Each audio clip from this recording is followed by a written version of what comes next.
अरररा, सबसे पहले तो ये आप थाली देखो, ये गुजराती थाली है, सिंपल थाली है, इसमें अनियन वगैरह कुछ नहीं है।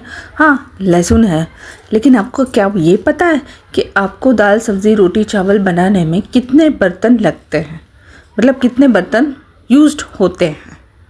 चलिए, आज मैं आपको गुजराती थाली तो बनाना सिखाऊंगी, लेकिन सबसे पहले ये तुअर की दाल है, उसको मैंने 3 बार धो के अच्छे से भिगो दिया है। जब आप कोई भी चावल दाल वगैरह बनाएं तो उसको धो के एटलीस्ट आधे घंटे के लिए भिगो ज़रूर दीजिए। उससे होगा क्या, टाइम की भी बचत होगी, जो कुक करने में जितना टाइम लगता है उसकी भी बचत होगी और गैस की भी बचत। अब ये लिए है चावल, इसको भी मैंने 3 बार पानी से धो दिया है और उसको भी मैंने आधे घंटे के लिए भिगो दिया है। चाहे कोई भी चावल बनाइए, कोई भी दाल बनाइए, ये स्टाइल आपको ज़रूर फॉलो करना है। इससे टाइम और गैस दोनों की बचत होगी। देखिए, अब मैंने अब हमें जो सब्ज़ी काटनी है वो है, तो वो मैं गुजराती स्टाइल में ही, मतलब ये मैं इसमें चॉपिंग बोर्ड नहीं यूज़ कर रही हूँ। देखिए, ये मेरा ऑथेंटिक तरीका है। आप शायद आप अपनी दादी नानी से पूछ सकते हो, इसी स्टाइल से ये लोग बनाते हों, इसी स्टाइल से ये लोग सब्ज़ी काटते होंगे। मैंने ये तीखी वाली और कम तीखी वाली हरी मिर्ची ली है, वो मैंने 4 काट दी है। आधी मैं यूज़ करूँगी सब्ज़ी में और आधी दाल में।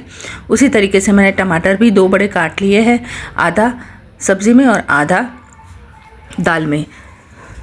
अब उसी तरीके से मैंने ये अदरक भी काट लिए हैं, आधी सब्ज़ी और आधा दाल। हे भगवान, कितनी बार बोली, मैं थक गई। अब इतना सब कुछ मैंने काट लिया है। अब करना क्या है, ये सब कुछ एक बर्तन में मैंने निकाल दिया। ठीक है, आपने देखा मैंने अभी से 3-4 बर्तन तो ऐसे ही यूज़ कर लिए। देखा, अभी इसको कूटना है सिलबट्टे पे, तो इसका ये भी बर्तन हुआ। अभी मैंने क्या, अब मैंने लहसुन, हरी मिर्च और अदरक तीनों अच्छे से सिलबट्टे पे मैंने कूट लिए है। बारीक नहीं किया है, बस कोर्स ही रखा है। बहुत अच्छा फाइन पेस्ट नहीं किया है। वैसे भी हम सब्ज़ी में फाइन पेस्ट डालते भी नहीं हैं, कभी कभार पंजाबी वगैरह बनाना हो तभी होता है।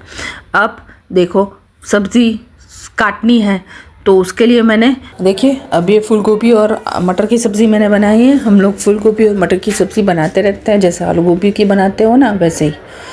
अब ये देखिए, मैं फूल गोभी काट रही हूँ, इसके लिए भी मैंने एक बर्तन यूज़ किया है ना। अब रोटी का आटा गूंदना है, सेम 1 कप आटा लेना है, उसके अंदर 2 चम्मच मोहन के लिए ऑयल डालना है और फिर इसको अच्छे से मिक्स करके पानी डाल के अच्छा सा एक स्मूथ सा सॉफ्ट सा रोटी का आटा बनाना है। बस उसी तरीके से जो हम नॉर्मली बनाते हैं, आपने देखा भी होगा कई सारी गुजराती रेसिपीज़ में, तो वो तो कोई नई बात है नहीं।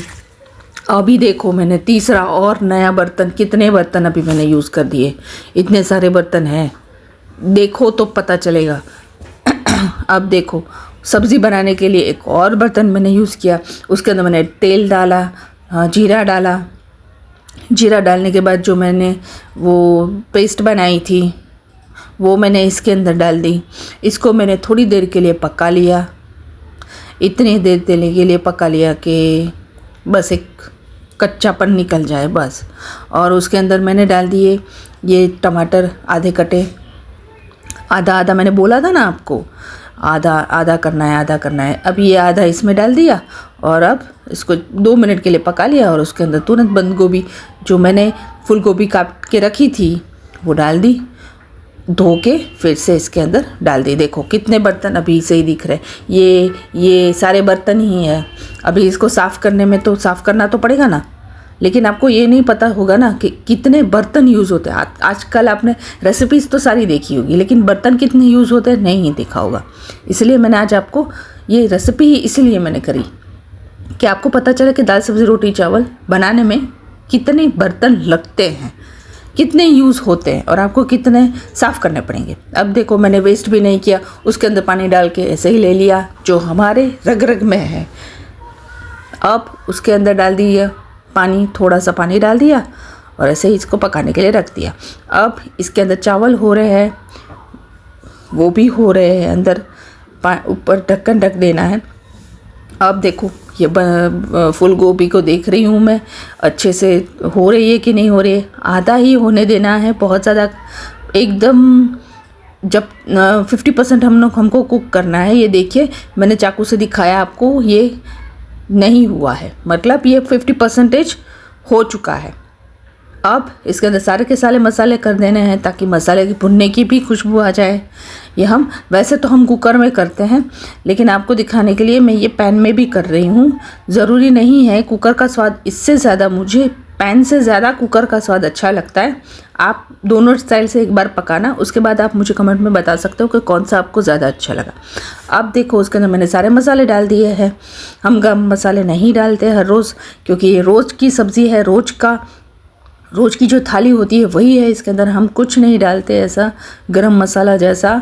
मैंने सिर्फ इसके अंदर हल्दी, लाल मिर्च और धनिया जीरा पाउडर डाला है। हमारे में सिर्फ धनिया पाउडर नहीं होता है, धनिया जीरा दोनों साथ में होते हैं, तो वो मैंने इसके अंदर डाल दिया है। थोड़ा पानी डाल दिया है और अब इसको फिर से 10 मिनट के लिए, जब तक ये अच्छे से पूरा पक ना जाए तब तक इसको अच्छे से ढक के रखेंगे। मुश्किल से 10 मिनट लगेंगे।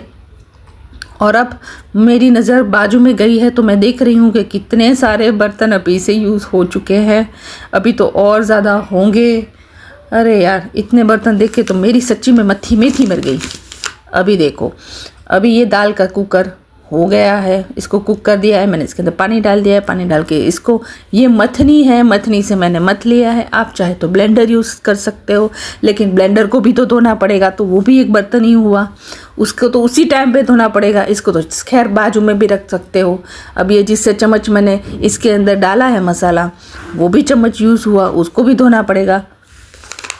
अब देखिए इसको मैंने हल्दी, ये पीली डाली होती है, हमारे में लाल नहीं होती है, तो सिर्फ हल्दी डाल दी, नमक डाल दिया। और अब इसको फिर से मथनी से अच्छे से मथना है। और फिर जो मैंने कहा था ना, अदरक डाल दिया। अदरक डालने के बाद मैंने इसके अंदर डाल दिए करी पत्ते और ये हरी मिर्च, और अरे जल्दी डालना। अब ये इसके अंदर टमाटर डाल दिए। टमाटर डालने के बाद बस अब इसके अंदर मैंने हल्दी डाल दी, और जो आधा मैंने बोला था ना, टमाटर, करी पत्ता, अदरक और हरी मिर्च, बस वो काट के डाल दिए हैं। इसको फिर से 1 चम्मच यूज़ किया, ये देखो बड़ा चम्मच। इसके ऊपर मैंने ढक्कन यूज़ किया चावल के ऊपर, तो ये भी बर्तन हुए। अब चावल अच्छे से पक गए, मैंने इसको स्ट्रेन नहीं किया है। इसका टेस्ट ज़्यादा अच्छा लगता है, मुझे तो अच्छा लगता है, खैर आप अपनी जाने। और अब ये अब अच्छे से कुक हो चुका है। देखिए अब दाल के अंदर मैंने गुजरातियों की पहचान कोकम, ये लूणा वाला कोकम है, इसको लूणा वाला कोकम बोलते हैं। 2 तरीके के कोकम आते हैं, दूसरा मैं आपको बाद में दिखाऊंगी। अब देखो सब्ज़ी अच्छे से पक चुकी है।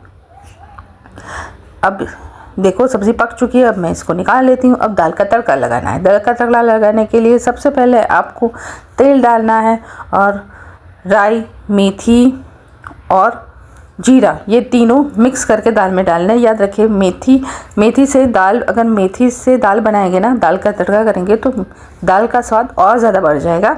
मैं गुजराती की बात कर रही हूँ, आप अपने तरफ से जो कर सकते हो मुझे नहीं पता है। अब देखिए मैंने इसके अंदर दाल डाल दी है, हींग भी डाल दी है। अब इसका तड़का हो चुका है। अब मुझे इसके अंदर एक गुजरातियों की पहचान, जब तक कि मीठी दाल ना हो तो अच्छा नहीं लगता है, तो इसके अंदर मैंने डाल दिए है गुड़। खट्टापन आप चाहे तो नींबू डाल सकते हो, लेकिन गुजराती दाल है इसलिए मैंने इसके अंदर कोकम डाले हैं। कोकम से भी नींबू के जितना ही खट्टापन आ जाएगा। बस अब इसको 10 से 15 मिनट तक के उबालना है। उबालने के बाद इसके अंदर आपको हरा धनिया डाल देना है। बस अब और कुछ नहीं करना है। ये मेरी दाल रेडी है। देखिए मैंने बोला था ना हरा धनिया डालना है, तो ये डाल रही हूँ। और इसके लिए मैंने चाकू भी यूज़ किया है। देखिए बर्तन तो गिन ही रहे होंगे आप, शायद मैं तो गिन ही रही हूँ। मेरा ध्यान तो उसी में है, क्योंकि मुझे ये सारे बर्तन बंद करना है, धोने भी है। अब देखिए सब्ज़ी भी रेडी है। इसके अंदर भी मैंने हरा धनिया काट के डाल दिया है। दोनों के ऊपर हरा धनिया काट के डाल दिया है। ये नेक्स्ट और बर्तन यूज़ हुए हैं। अब जो रोटी बनानी है उसको भी अच्छे से पहले तेल लगा के इसको अच्छे से सॉफ्ट एक रोटी का आटा तैयार कर लेते हैं। गूंद लेंगे फिर से दूसरी बार। और अब इतना टाइम तो आपको देना ही पड़ेगा। ये आटा गूंदना है आपको। इतना आटा गूंदने के बाद अब ये चकला बेलन, ये नया बर्तन मैंने यूज़ किया, चकला बेलन तो करना ही पड़ेगा। अब देखिए मैंने दूसरी बार ये चकला बेलन यूज़ कर दिया है। और अब ये रोटी मेरी बेल के तैयार हो चुकी है। अब इसको तवे के ऊपर सेकना पड़ेगा, चाहे आप मिट्टी का तवा लो, चाहे आप किसी का भी तवा लो, मेटल का तवा लो, उसके ऊपर आपको सेकना तो पड़ेगा ही। मिट्टी का तवा लो, उसको भी आपको थोड़ी देर के थोड़ा धोना तो पड़ेगा ही। अब देखिए रोटी जैसे ऐसे ही कुक करते हैं, जैसे नॉर्मली कुक करते हैं उसी तरीके से मैंने फुल्का रोटी तैयार कर ली है। इसको वैसे हम फुल्का रोटी बोलते हैं क्योंकि गैस के ऊपर हम इसको डायरेक्ट सेकते हैं, थोड़ा तवा पे आधा तवा पे सेकते हैं। उसके बाद देखिए इस तरीके से मैं देखो कितनी अच्छी फुल्का रोटी रेडी हो चुकी है। रोज़ हम इसी तरीके से बनाते हैं।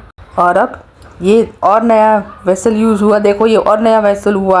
अब देखो ये सब कुछ मैंने रेडी कर दिया है, यहाँ तक कि परोस भी दिया है। तो इतने बर्तन आपको परोसने में भी लगे, हो सकता है शायद सब्ज़ी आप साइड में ले लो।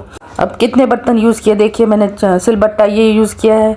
अब ये मैंने तवा चावल बनाने के लिए, सब्ज़ी बनाने के लिए, दाल को उबालने के लिए, आटे को गूंदने के लिए, दाल को फिर से उबालने के लिए, और ये थाली सब वगैरह जिसके अंदर मैंने सब्ज़ी धोई थी, रखी थी, काट के रखी थी, उस चाकू पकड़ना वो सब कुछ होता है ना पकड़ जैसा, वो भी मैंने यूज़ किया। तो देखो कितने सारे बर्तन हो गए। क्या आप काउंट करके बता सकते हो कि कितने बर्तन मैंने यूज़ किए? मुझे तो पता है, खैर आपको बताना है। आपको गिन के बताना है कि मैंने टोटल कितने बर्तन यूज़ किए हैं। और हाँ, आगे अगर आपको इस रेसिपी को कम बर्तन में कैसे बनाते हैं वो चाहिए तो आपको मुझे ज़रूर कमेंट करना पड़ेगा, तभी मैं बनाऊँगी। तो इसके लिए आपको मुझे कमेंट करना पड़ेगा, कमेंट कर देना।